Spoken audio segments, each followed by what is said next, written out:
Perkenalkan, kami dari kelompok 1 kelas 2A program studi S1 Ilmu Keperawatan Fakultas Ilmu Kesehatan Universitas Gadjah Slawi. Sebelumnya perkenalkan, saya Siti Rahmawati dengan NIM C1023004 berperan sebagai Ibu Hawa, istri dari Bapak Cahyo. Saya Lisa Sabrina dengan NIM C1023008 berperan sebagai Ibu Sania sebagai istri dari Pak Husen. Saya Husneni Hosiko dengan NIM C1023001 sebagai mahasiswa keperawatan. Saya Clara Amanda Felicia dengan NIM C1023005 sebagai mahasiswa keperawatan. Perkenalkan, nama saya Novia Rizky Ramandini dengan NIM C1023003 berperan sebagai Bapak Rama, suami dari Ibu Ima. Saya Rizka Karima dengan NIM C1023002 berperan sebagai Ibu Ima, istri dari Bapak Rama. Perkenalkan, saya Oleh Diti Cahyaningrum dengan NIM C1023006 berperan sebagai Bapak Cahyo, suami dari Ibu Hawa. Perkenalkan, saya Musul Hatimah NIM C1023009 berperan sebagai Bapak Husen, suami dari Ibu Sania. Di sini kami akan menampilkan role penyuluhan dan konseling keluarga terkait keluarga berencana yang akan dilakukan oleh mahasiswa keperawatan Universitas Gadjah Slawi. Selamat menyaksikan. Tiga pasangan datang dalam kegiatan penyuluhan sekaligus berkonsultasi dengan mahasiswa keperawatan Universitas Gadjah Slawi. Beberapa pasangan ragu dan bingung dengan program rencana KB yang akan dipilih. Untuk mengatasi kebingungan tersebut, mereka berkonsultasi dan mengikuti kegiatan penyuluhan tersebut untuk menambah informasi terkait program KB.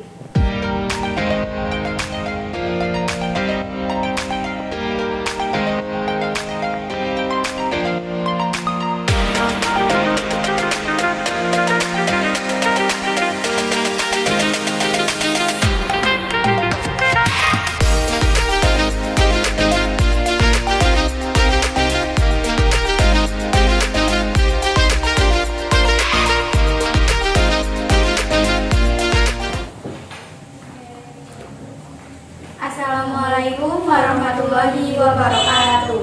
Waalaikumsalam warahmatullahi wabarakatuh. Selamat pagi Bapak-bapak dan Ibu semuanya. Pagi Mbak. Bagaimana kabarnya hari ini? Baik, alhamdulillah baik. Terima kasih untuk Bapak-bapak dan Ibu-ibu yang sudah hadir di sini. Kami mahasiswa keperawatan dari Universitas Gadjah Slawi. Sebelumnya sudah ada yang kenal sama kami? Belum. Tak kenal maka tak sayang. Jadi sekarang kita perkenalan dulu. Perkenalkan, saya Clara Amanda Felicia, biasa dipanggil Clara, dan rekan saya Husneni Hosiko, biasa dipanggil Nay. Sebelumnya sudah ada yang tahu belum tujuan kami di sini mau ngapain? Penyuluhan, Mbak. Belum, Mbak. Iya benar, tujuan kami di sini kami akan melakukan penyuluhan untuk memberikan informasi kepada bapak-bapak dan ibu-ibu tentang KB atau keluarga berencana. Karena sangat penting memilih metode alat kontrasepsi yang tepat, segala manfaatnya, efek sampingnya, serta metode-metode alat kontrasepsi yang lainnya. Kami di sini juga akan mengadakan konseling untuk bapak-bapak atau ibu-ibu yang ingin konsul kepada kami. Nanti bisa temui kami setelah sesi ini. Pada kegiatan kali ini kira-kira waktunya kurang lebih 40 menit. Semoga bapak-bapak dan ibu-ibu semuanya bisa mengikuti dengan baik. Jika ada pertanyaan nanti bisa kita diskusikan setelah ini. Baik, Mbak. Baik, saya mulai sekarang ya. Apakah ada yang ingin ditanyakan terlebih dahulu? Saya Mbak. Baik. Nanti tolong boleh jelaskan secara detail terkait metode program rencana KB yang efektif karena saya dan pasangan saya masih ragu dan bingung.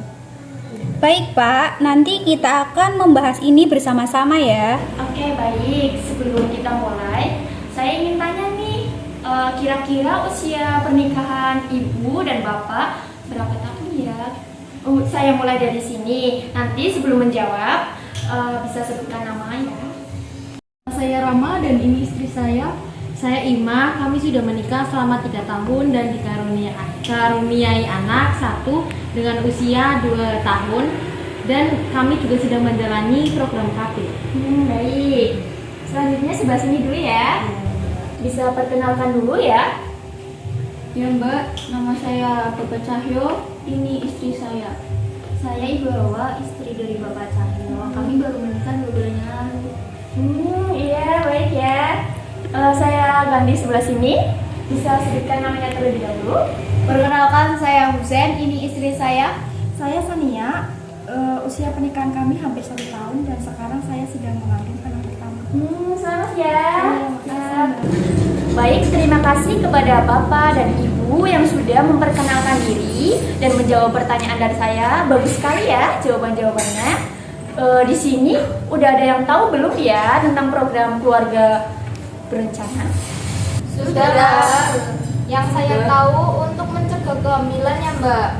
Iya, Kebetulan kami berdua sedang menjalaninya. Iya Mbak. Ya Mbak, pernah tapi belum terlalu paham secara mendalam tentang KB.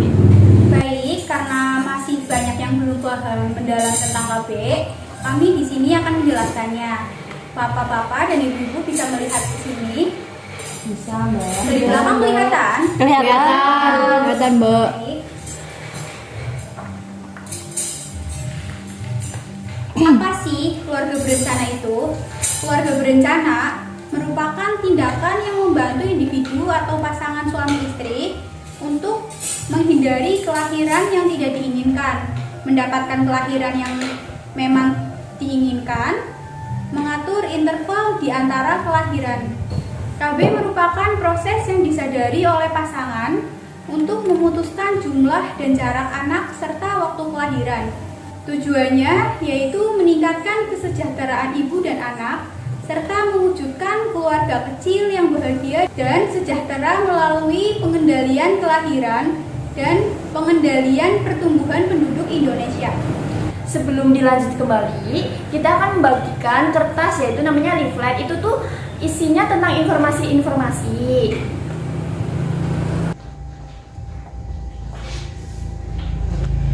Ini ya. Iya, Pak. Terima kasih Mbak. Ini dia. Terima kasih Mbak. Bisa dibaca-baca ya. Baik, sebelumnya sudah ada yang tahu manfaat KB itu apa? Belum Mbak. Jadi, manfaat KB itu yang pertama mencegah kehamilan, yang kedua membantu menurunkan angka kematian ibu dan AKB, angka kematian bayi, yang ketiga membantu mencegah HIV, yang keempat memberdayakan masyarakat dan meningkatkan pendidikan KB, yang kelima mengurangi kehamilan remaja. Remaja hamil lebih cenderung memiliki bayi prematur atau bayi berat badan lahir rendah BBLR. Yang keenam, perlambatan pertumbuhan penduduk KB. Bagaimana Bapak dan Ibu? Apakah sudah jelas? Jelas Mbak. Baik, ada yang ingin ditanyakan?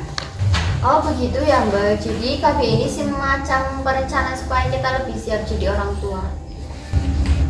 Iya benar Ibu, dengan KB kita dapat mengatur kapan kita ingin memiliki anak atau berapa jumlah anak yang diinginkan dan jarak kelahirannya. Dengan KB juga dapat membantu mengurangi resiko kehamilan yang tidak diinginkan karena ini dapat mempengaruhi kesehatan ibu dan anak. Selain manfaat, ada efek sampingnya ya Bu, Pak. Ya Mbak. Nah, efek sampingnya itu kita bisa lihat ini ada gambarnya. Ada gangguan menstruasi. Nah, gangguan menstruasi itu dapat menyebabkan perubahan pola menstruasi seperti pendarahan yang tidak teratur. Nah, yang kedua ini ada peningkatan berat badan. Biasanya nanti hormonnya kan naik kan, terus nanti berat badannya tinggi. Terus yang ketiga ada nyeri kepala dan mual. Nah, biasanya gejala ini itu umum, terutama pada awal penggunaan metode KB. Terus yang terakhir ini ada penurunan libido. Nah, kalau kita menggunakan program keluarga berencana biasanya dapat mengurangi hasrat seksualnya. Seperti itu. Jangan khawatir ya Bapak dan Ibu, efek samping ini tuh biasanya terjadi individual dan terjadi sementara. Biasanya penyesuaian dulu loh. Jadi nanti kalau ada efek samping yang berkelanjut bisa berkonsultasi kepada tenaga kesehatan ya Pak, Bu. Iya, Mbak. Berarti kita harus pilih metode KB yang cocok dengan kondisi tubuh kita ya Mbak ya. Tepat sekali Ibu. Metode KB harus disesuaikan dengan kondisi kesehatan, kebutuhan, dan kenyamanan Bapak dan Ibunya. Oh begitu ya Mbak. Baik, sekarang saya akan menjelaskan tentang metode-metode kontrasepsi apa saja sih yang ada pada program keluarga berencana. Bisa lihat di sini ya. Yang pertama ada pil KB. Pil KB adalah tablet yang mengandung hormon estrogen dan progesteron yang diminum setiap hari selama 28 hari ya Pak, Bu. Iya, Cara Mbak. kerjanya mengendalikan lendir mulut rahim sehingga sel sperma tidak dapat masuk ke dalam rahim dan menipiskan selaput lendir di vagina. Kelebihannya, kesuburan segera kembali setelah pil dilepas, mengurangi rasa nyeri saat haid, mudah menggunakannya, cocok digunakan untuk menunda kehamilan, pasangan usia subur atau muda. Kekurangannya dari pil KB ini yang pertama, pemakaian harus disiplin, minum pil setiap hari, jika tidak kemungkinan hamil tinggi. Yang kedua, dapat mempengaruhi produksi ASI untuk pil yang mengandung estrogen.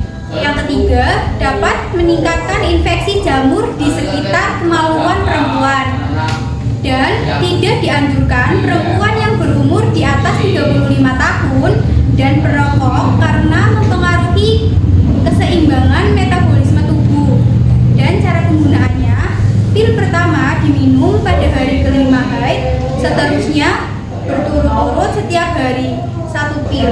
Setiap pemakai lupa meminum 1 hari, maka segera minum 2 tablet keesokan harinya. Efek sampingnya dari pil KB ini ada mual, berat badan bertambah, sakit kepala atau berkunang-kunang, perubahan warna kulit atau dapat menimbulkan bercak kehitaman di daerah muka.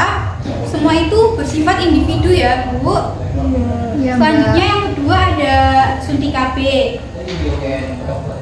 Suntik KB itu hormon progesteron yang diberikan secara suntik atau injeksi untuk mencegah kehamilan. Nah, di sini tuh ada cara kerjanya ya. Cara kerjanya itu mencegah lepasnya sel telur dari indung telur perempuan dan mengentalkan lendir mulut rahim sehingga sel telur tidak masuk ke dalam rahim. Dan kelebihannya mudah digunakan, terus tidak berpengaruh pada hubungan suami istri. Kekurangannya tidak melindungi dari resiko IFS. Dan cara penggunaannya ya Bu, Pak, saat ini pemasangan yang tepat adalah pada saat haid atau 1-2 hari setelah menstruasi. Di sini juga ada efek sampingnya.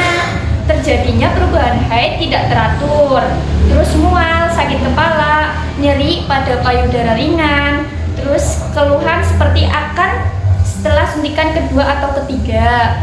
Selanjutnya yang terakhir ada implan. Implan adalah kapsul kecil yang berisi hanya hormon progestin, terbuat dari bahan plastik lentur dan dipasang di bawah kulit lengan atas oleh dokter atau bidan terlatih. Cara kerjanya menghambat ovulasi, menyebabkan selaput lendir tak siap untuk menerima pembuahan, dan mempertebal lendir serviks atau rahim, menipiskan lapisan selaput lendir.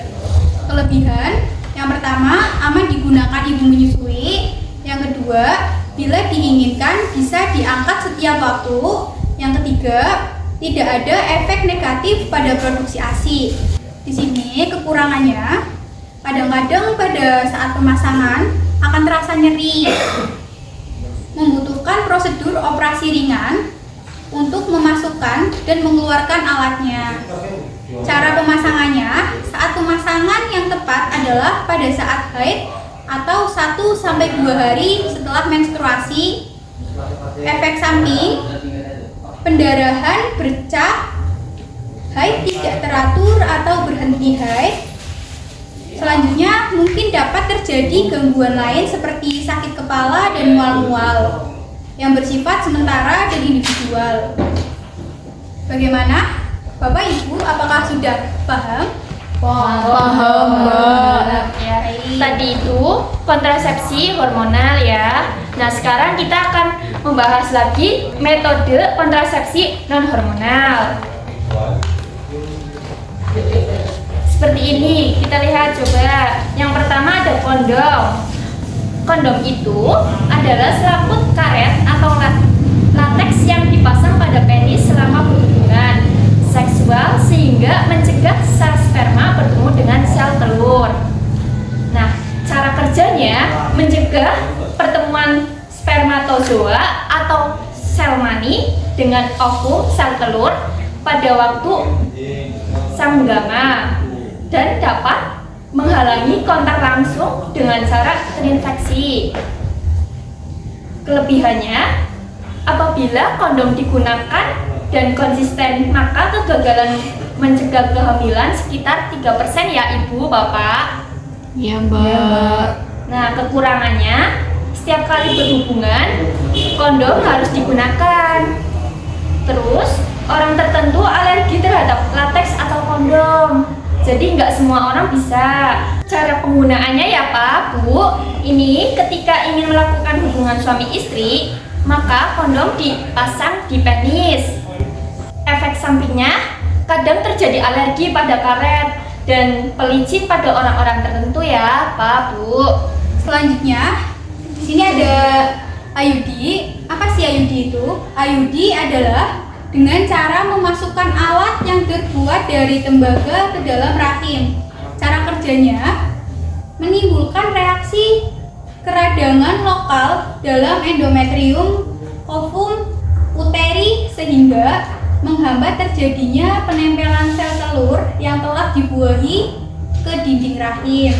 Kelebihannya, yang pertama bisa digunakan untuk metode jangka panjang, yang kedua bisa digunakan untuk klien yang mempunyai tekanan darah tinggi, yang ketiga tidak mengganggu produksi ASI. Kekurangannya, mengganggu hubungan seksual, harus datang ke tenaga kesehatan untuk memasang dan melepas, dan tidak bisa mencegah dari PMS. Cara penggunaan IUD dapat dipasang pada saat menjelang haid berakhir. Efek sampingnya yang pertama kadang nyeri dan kadang-kadang terjadi keputihan. Seperti itu Ibu, jika pemasangannya IUD. Iya, Mbak. Selanjutnya ada sterilisasi. Yang pertama ada tubektomi, tindakan operasi menutup saluran sel telur yang sangat efektif dan aman bagi hampir semua perempuan yang tidak ingin mempunyai anak lagi. Jadi ini tubektomi itu permanen ya, Bu. Iya, Mbak. Nah, cara kerjanya, rahim tidak diangkat dan ibu masih bisa mendapatkan haid. Operasi dapat dilakukan dalam 48 jam setelah melahirkan atau setelah 4 minggu. Nah, kelebihannya sangat efektif, tidak ada efek samping jangka panjang dan tidak mengurangi gairah seksual. Nah, kekurangannya, cara KB yang tidak mudah dikembalikan ke semula, hanya untuk yang tidak menginginkan mempunyai anak lagi. Nah, efek sampingnya itu dapat menimbulkan rasa nyeri pada saat pasca operasi. Jadi efek sampingnya itu pas operasi saja, setelah operasi. ya, berarti untuk tubektomi sendiri untuk ibu-ibu yang benar-benar tidak ingin memiliki anak lagi. Iya. Selanjutnya ada vasektomi. Vasektomi adalah tindakan operasi saluran sel sperma yang sangat efektif dan aman bagi hampir semua pria yang tidak menghendaki anak lagi atau tidak ingin memiliki anak lagi. Ini dipasang untuk laki-laki ya Pak. Bisa dilihat. Iya Mbak. Cara kerjanya bisa dilakukan kapan saja dan sangat efektif. Kelebihannya yang pertama, tidak mempengaruhi gairah seksual. Kedua, biayanya lebih murah. Ketiga, metode KB untuk laki-laki yang sangat efektif dan dapat dilakukan kapan saja. Kekurangannya yang pertama, tidak melindungi dari infeksi menular seksual atau IMS dan membutuhkan prosedur operasi ringan. Efek sampingnya, nyeri dan infeksi bisa disertai dengan penggunaannya. Seperti itu ya Bapak, Ibu. Iya Iya, Mbak. Mbak. Jadi ini tuh kalau sterilisasi itu permanen ya Pak, Bu? Iya. Jadi kami sudah selesai ya menjelaskan tentang alat bantuan pengambilan keputusan dalam program keluarga berencana ya Pak, Bu. Bagaimana? Apakah sudah jelas sampai sini? Jelas. Ya, setelah ini kita akan membuka sesi konseling. Nah, nanti kalau ada yang ingin berkonsultasi kepada kami, nanti maju satu-satu, kami siapkan dulu kursinya ya, Bu, Ya, Mbak. Pak. Iya Mbak. Silahkan duduk. Silahkan Pak, Bu. Boleh perkenalan dulu ya, Bu, Pak. Mbak, nama saya Ima. Kebetulan kami sedang menjalani program KB dengan metode IUD. Berarti kalau metode IUD itu harus sering konsultasi ke dokter ya? Iya Bu, benar. Pemasangan IUD biasanya itu harus sering kontrol setelah pemasangan, kemudian setiap 6 bulan sekali. Ini untuk memastikan posisi IUD-nya pada ibu ya. Oh iya Mbak. Jadi nanti Bapak harus nemenin ibu saat kontrol ya Pak. Baik Mbak. Ya. Baik, ada yang ingin ditanyakan lagi? Tidak ada Mbak. Terima kasih ya Mbak. Sama-sama Pak. Bu. Selanjutnya ada yang mau konsul lagi? Saya Mbak. Silakan. Silakan.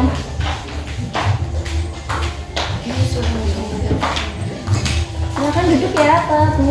Pak Bu. Bisa perkenalkan dulu ya Bu, Pak. Saya Ibu Salina dan ini suami saya. Saya Pak Husen. Di sini kami ingin konsultasi menanyakan apakah kalau misalkan menggunakan pil KB itu harus diminum setiap hari. Iya Bu, pil KB itu harus diminum setiap hari. Jika lupa, nanti akan terjadi kehamilan. Jadi ya Bu, semisal hari itu lupa meminum pil KB, hari esoknya ibu harus minum 2 pil KB ya Bu. Oh gitu ya Mbak. Iya. Iya, Bu. Ya. Terima kasih, Mbak. Apa ada yang ditanyakan kembali? Tidak ada yang tidak ada. Oh ya. Terima kasih Bu. Iya, Ya, sama-sama. sama-sama. Ada yang ingin konsultasi kembali? Silakan. Silakan Ibu, Bapak, Ibu. Sebelumnya bisa perkenalkan terlebih dahulu ya Bu, Pak. Perkenalkan, saya Ibu Hawa, istri dari Bapak Cahyo. Ya, saya namanya Cahyo ya Mbak, suami dari Ibu Hawa. Dari penjelasan tadi yang Mbak jelasin itu, kalau sterilisasi itu permanen ya Mbak? Iya Ibu, benar sekali. Sterilisasi itu untuk pasangan yang benar-benar tidak ingin memiliki anak. Saya kan sama istri saya baru nikah 2 bulan ya Mbak. Kami mempunyai rencana untuk mengikuti program KB. Apakah program KB itu bisa membahayakan untuk kita ke depannya ya Mbak? Iya, kira-kira program KB apa yang cocok untuk kita ya Mbak? Jadi, untuk pasangan yang belum menikah atau belum pernah memiliki anak, namun ingin menunda kehamilan untuk sementara waktu, memiliki beberapa pilihan metode kontrasepsi atau KB yang cocok seperti kondom, pil KB, dan suntik KB ya Bu, Pak. Namun ya Bu, Pak, mungkin yang paling cocok itu adalah memakai metode kontrasepsi atau alat bantu KB ini biasanya pakainya kondom aja. Soalnya kan kondom nggak ada terlalu banyak efek sampingnya. Kalau begitu terima kasih ya Mbak atas penjelasannya. Ya, sama-sama Ibu, Pak.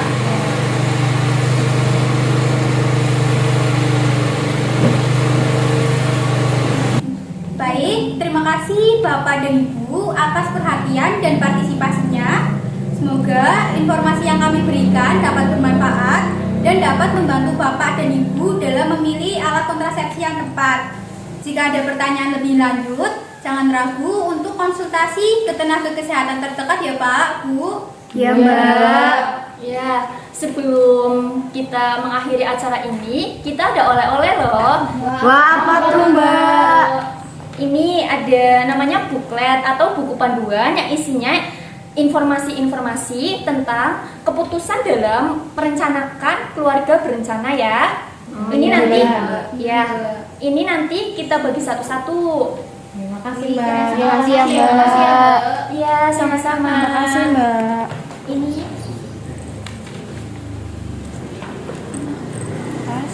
Makasih Mbak. Terima kasih. Terima kasih ya Mbak. ya.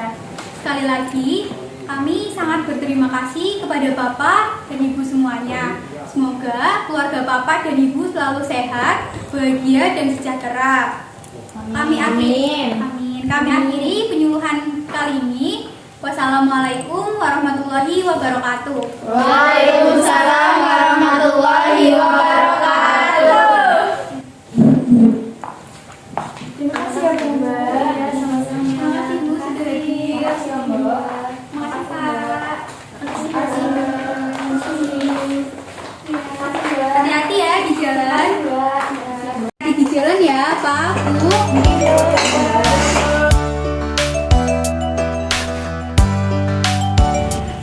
Di akhir kegiatan, pasangan yang hadir mengatakan lebih memahami terkait program keluarga berencana. Mereka juga lebih yakin dengan program KB yang akan dipilihnya.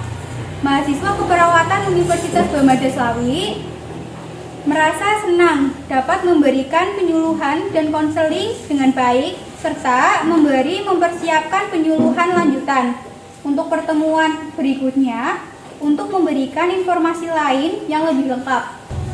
Sekian penampilan roleplay penyuluhan dan konseling keluarga berencana dari kelompok 1. Kurang lebihnya apabila ada kata-kata yang kurang berkenan mohon dimaafkan. Terima kasih. Wassalamualaikum warahmatullahi